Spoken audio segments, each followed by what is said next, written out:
रूस यूक्रेन युद्ध से जुड़ी इस वक्त की सबसे बड़ी खबर। जानकारी आप तक पहुंचा दें कि रूस के मिसाइल हमले में यूक्रेन के कई शहर पूरी तरह से तबाह होते नजर आ रहे हैं। सबसे ज्यादा खेरसोन में तबाही का मंजर देखा गया है। हालात इतने ज्यादा खराब हो चुके हैं कि खेरसोन के संपर्क दूसरे शहरों से टूट गए हैं। हालांकि मजबूर और बेहाल लोग पलायन करने को अभी भी बेबस हैं।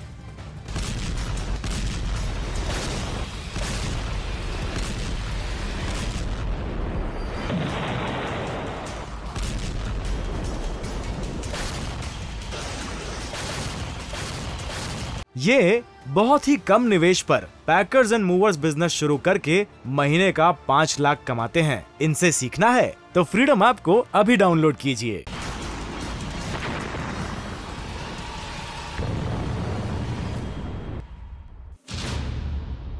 रूस के हमलों में तबाह यूक्रेन, शहर बने कब्रिस्तान, मलबे में तब्दील गांव।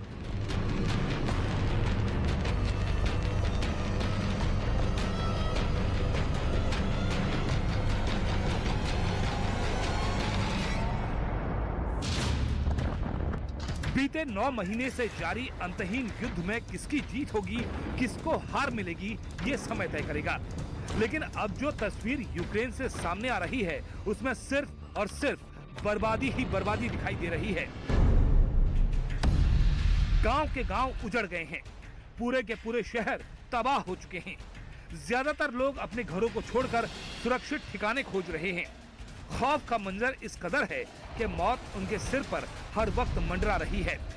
कई इलाके तो ऐसे हैं जहां न खाने के लिए राशन है और न ही ठंड के बीच रहने के लिए बिजली। ऐसे में लोग पलायन कर रहे हैं। शहर से पलायन की तस्वीरें आ रही हैं।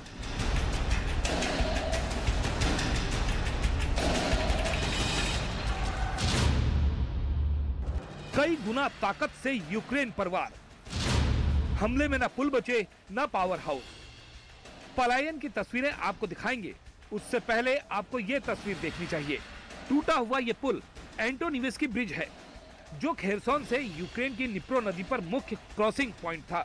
नवंबर में पहले रूसी सैनिकों ने खेरसोन छोड़ते वक्त इसे तबाह कर दिया।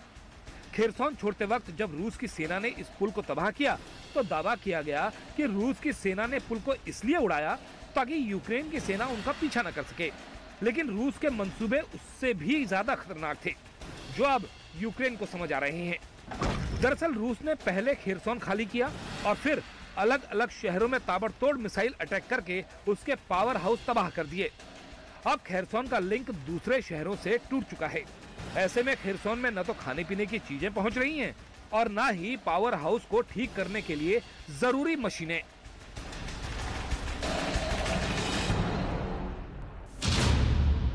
यूक्रेन पर ठंड और जंग का डबल अटैक। रूस के बाद खेरसोन छोड़ रहे यूक्रेन के लोग, सुरक्षित ठिकाने की तलाश में पलायन। भयंकर सर्दी के बीच जारी जंग में खेरसोन की मुश्किलें तमाम हैं। लोगों के घर तबाह हो गए हैं, बिजली आपूर्ति ठप है और लोगों के पास रहने के लिए छत तक नहीं है। रूसी बमबारी, कड़ाके की ठंड और बिजली, पानी या हीटिंग की कमी के बीच लोग अब खेरसोन छोड़कर जा रहे हैं। लेकिन उनके सामने सबसे बड़ा सवाल यही है कि बर्बादी हर तरफ बरपी है, जाएं तो कहां? खेरसोन शहर के बाहरी इलाकों में ट्रकों, वैन और कारों की कतार, कुछ टोइंग ट्रेलर और दूसरे सामानों को ले जाने की कतार 1 किलोमीटर से भी ज्यादा फैली हुई है। यूक्रेन ने हाल के दिनों में खेरसोन में विशेष रूप से ताबड़तोड़ गोलीबारी के साथ रूसी तोपखाने की आग और ड्रोन हमलों के एक धमाकेदार हमले का सामना किया है। बड़े पैमाने पर बुनियादी ढांचे को निशाना बनाया जाता है, जिससे लोग सड़क पर आ रहे हैं। लेकिन सर्दी के सीजन में तापमान इतना कम है कि लोग खुले मैदान में नहीं रह सकते। जो लोग खुद पलायन कर पा रहे हैं वो तो ठीक हैं, बाकी कुछ लोगों को यूक्रेनी सरकार अलग अलग स्वयंसेवी संगठनों के साथ मिलकर सुरक्षित जगह पर पहुंचा रही है। रविवार को दक्षिणी शहर खेरसोन से कुछ बुजुर्गों को निकाला गया। जो लोग कुछ दिन पहले रूस के खेरसोन छोड़ने पर जश्न मना रहे थे, वो अब खुद खेरसोन छोड़ने पर मजबूर हो गए हैं। युद्ध में तबाही, बारिश और बर्फबारी के बीच ऐसा नहीं है कि परेशानी सिर्फ यूक्रेन की जनता को उठानी पड़ रही है, बल्कि रूस की सेना भी काफी दिक्कतों के बीच ऑपरेशन को अंजाम दे रही है। यूक्रेन के बखमुट से सामने आई इन तस्वीरों को देखिए, जहां रूस के सैनिक सड़क किनारे बनी खाइयों में रहने को मजबूर हैं। पॉलीथीन की मदद से तैयार किए गए तंबू गिर चुके हैं। जो वीडियो सामने आया उसमें रूस के जवान कीचड़ के बीच लेटे हुए नजर आए।